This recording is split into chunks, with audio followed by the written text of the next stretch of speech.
ನಮಸ್ಕಾರ ಸ್ನೇಹಿತರೆ, ಇವತ್ತು ನಾವು ಜೈವಿಕ ಕೀಟನಾಶಕವನ್ನು ಯಾವ ರೀತಿ ಮನೆಯಲ್ಲೇ ತಯಾರು ಮಾಡ್ಕೋಬಹುದು. ಮೊದಲದಾಗಿ ನೀವು ಇಲ್ಲಿ ನೋಡ್ಬೋದು, ಇದು ಬೇವಿನ ಎಲೆ, ಒಂದು ಅರ್ಧ kg ಆಗಷ್ಟು ಬೇವಿನ ಎಲೆ. ಇನ್ನು ಇದು ಎಕ್ಕದ ಎಲೆ 250 ಗ್ರಾಮ್. ಇನ್ನು ಅದೇ ರೀತಿ ಇದು ನಾವು ಕಾಂಗ್ರೆಸ್ ಕಸ ಅಂತೀವಿ, ಅಥವಾ ಇದು ಪಾರ್ಥೇನಿಯಂ ಕಸ. ಇದೊಂದು 200 ಗ್ರಾಮ್ ಆಗಷ್ಟು ಈ ಕಸವನ್ನು ನಾವು ಇಟ್ಕೋಬೇಕು. ಇನ್ನು ಅದೇ ರೀತಿ ಔಡ್ಲ ಎಲೆ, ಇದನ್ನು ಸಹಿತ ನಾವು ಒಂದು 200 ರಿಂದ 200 ಗ್ರಾಮ್ ಅಷ್ಟು ನಾವು ತೆಗೆದುಕೊಳ್ಬೇಕು. ಇನ್ನು ಅದೇ ರೀತಿ ಅಲೋವೆರಾ, ಇದೊಂದು 250 ಗ್ರಾಮ್ ಆಗುವಷ್ಟು ಈ ಎಲೆಗಳನ್ನು ಸಂಗ್ರಹಿಸಬೇಕು. ಇನ್ನು 60 ಗ್ರಾಮ್ ಬೆಳ್ಳುಳ್ಳಿ, ಮುಂದೆ 60 ಗ್ರಾಮ್ ಹಸಿಮೆಣಸಿನ್ಕಾಯಿ, ಮುಂದೆ ಒಂದು 60 ಗ್ರಾಮ್ ಆಗಟ್ಟು ಹಸಿ ಶುಂಠಿ, ಒಂದು 100-125 ಗ್ರಾಮ್ ಆಗಷ್ಟು ಒಂದು ಈರುಳ್ಳಿ, ಉಳ್ಳಾಗಡ್ಡಿ. ಇನ್ನು 2 ಲೀಟ್ರ್ ಆಗುವಷ್ಟು ಗೋಮೂತ್ರ, 3 ಲೀಟ್ರ್ ನೀರು. ಈ ಒಂದು ಮಿಶ್ರಣದೊಂದಿಗೆ ನಾವು ಏನಪ್ಪ ಅಂತಂದ್ರೆ ಈ ಒಂದು ಜೈವಿಕ ಕೀಟನಾಶಕ ಒಂದು ಔಷಧಿಯನ್ನು ನಾವು ತಯಾರಿ ಮಾಡ್ಬೋದು. ಇನ್ನು ಇದನ್ನು ಹಿಂಗೆ ಹಾಕೋದಕ್ಕಿಂತನೂ ಇದನ್ನ ಸ್ವಲ್ಪ ಪೇಸ್ಟ್ ಮಾಡಬೇಕು.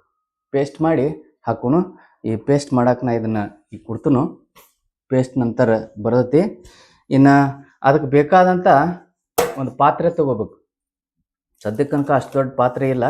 ಮತ್ತು ಇನ್ನೊಂದು ವಿಶೇಷ ಸೂಚನೆ ಅಂತಂದ್ರೆ, ಒಮ್ಮೆ ಇದಕ್ಕೆ ಯೂಸ್ ಮಾಡಿದಂಥ ಪಾತ್ರೆ ಬೇರೆ ಯಾವುದಕ್ಕೂ ಯೂಸ್ ಮಾಡೋಂಗಿಲ್ಲ. ಅದೊಂದು ಎಲ್ಲರೂ ಜಾಗ್ರತೆ ವಹಿಸಿರಿ.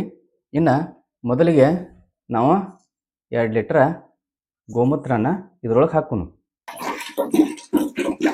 ಅರ್ಧ kg ಆಗಷ್ಟು ಬೇವಿನ ಎಲೆ ಸಹಿತ ಇದ್ರೊಳಗೆ ಪೂರ್ತಿ ಹಾಕೋನು. ನಂತರ ಮ್ಯಾಲೆ ಏನೈತಿ ಒಂದು 3 ಲೀಟ್ರ್ ಆಗೋಷ್ಟು ನೀರನ್ನು ಸಹಿತ ಹಾಕೋನು. ಇನ್ನು ಇದು ನಾವು ಪಾರ್ಥೇನಿಯಂ ಕಸ ಒಂದು ಸ್ವಲ್ಪ ಏನಪ್ಪ ಅಂತಂದ್ರೆ ಕತ್ತರಿಲಿ ಈ ರೀತಿ ಕತ್ತರಿಸಿ ಹಾಕೋದು. ಇನ್ನು ಈ ಎಕ್ಕದ ಎಲೆ ಗಿಡದ ಒಂದು ಎಲೆಗಳನ್ನು ಇವುಗಳನ್ನ ಸ್ವಲ್ಪ ಕಟ್ ಮಾಡಿ ಹಾಕಿದ್ರೆ ಭಾಳಷ್ಟು ಬೆಸ್ಟ್.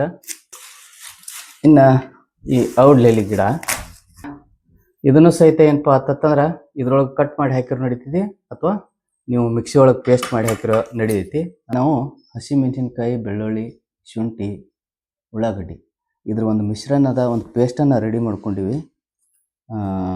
ಮಿಕ್ಸಿ ಒಳಗೆ ಹಾಕಿ ಆ ಪೇಸ್ಟ್ ಇದ್ರೊಳಗೆ ಹಾಕ್ತೀನಿ. ಇನ್ನು ಇದಕ್ಕೆ 3 ಲೀಟ್ರ್ ಆಗುವಷ್ಟು ನೀರನ್ನು ಬೆರೆಸ್ಬೇಕು. ಏನು ಮಾಡೋಣ್ರಿ, ಇನ್ನು ಕುದಿಲಿಕ್ಕಿಡೋನು. ಟೋಟಲ್ 5 ಲೀಟ್ರ್ ಒಂದು ಲಿಕ್ವಿಡ್ ಫಾರ್ಮನ್ನು ನಾವು ರೆಡಿ ಮಾಡ್ಕೋಬೇಕು.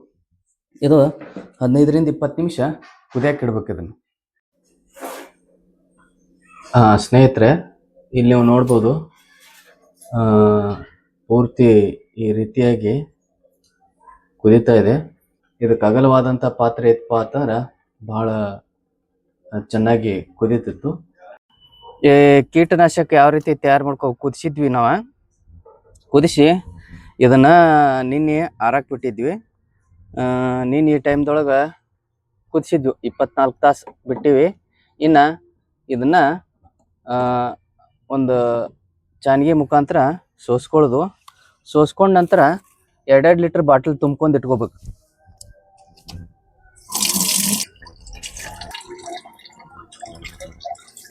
ಈ ರೀತಿ ವೇಸ್ಟ್ ಬಾಟಲ್ಗಳು ಸಿಗ್ತಾವೆ. ಈ ಬಾಟಲ್ಗಳದೊಳಗೆ ನಾವು ಶೇಖರಣೆ ಮಾಡಿ ಇಟ್ಕೋಬೋದು.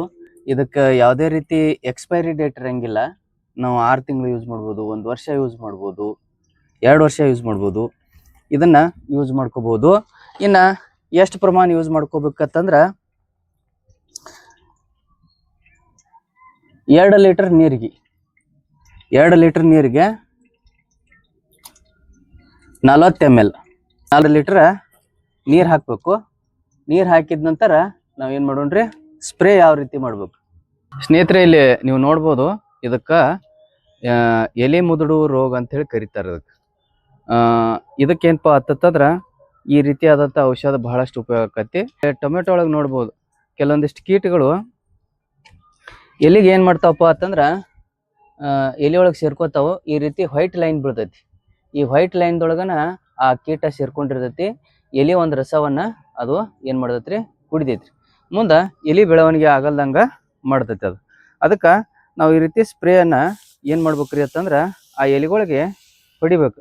ಇದು ಭಾಳಷ್ಟು ಆಕಳ ಗೋಮೂತ್ರ ಯೂಸ್ ಮಾಡಿರೋದ್ರಿಂದ ಭಾಳಷ್ಟು ಏನಪ್ಪ ಅಂತಂದ್ರೆ ಕಾಟ್ ಇರ್ತೈತಿ. ಕಾಟ್ ಇರೋದ್ರಿಂದ ಆ ಕೀಟಗಳಿಗೆ ಏನಪ್ಪ ಅಂತಂದ್ರೆ ಒಂದು ಸರಿಯಾದಂಥ ಔಷಧನ ನಾವು ಕೊಟ್ಟಂಗೆ ಆಕೈತಿ. ಸ್ನೇಹಿತರೆ, ಯಾವ ರೀತಿ ಆ ಕೀಟನಾಶಕವನ್ನು ಸ್ಪ್ರೇ ಮಾಡೋದನ್ನು ನೋಡಿದ್ವಿ ನಾವು. ಹೆಚ್ಚಾಗಿ ನಾವು ಸಾಯಂಕಾಲ ವೇಳೆ ಒಳಗೆ ಆ ಕೀಟನಾಶಕವನ್ನು ಸ್ಪ್ರೇ ಮಾಡಬೇಕು.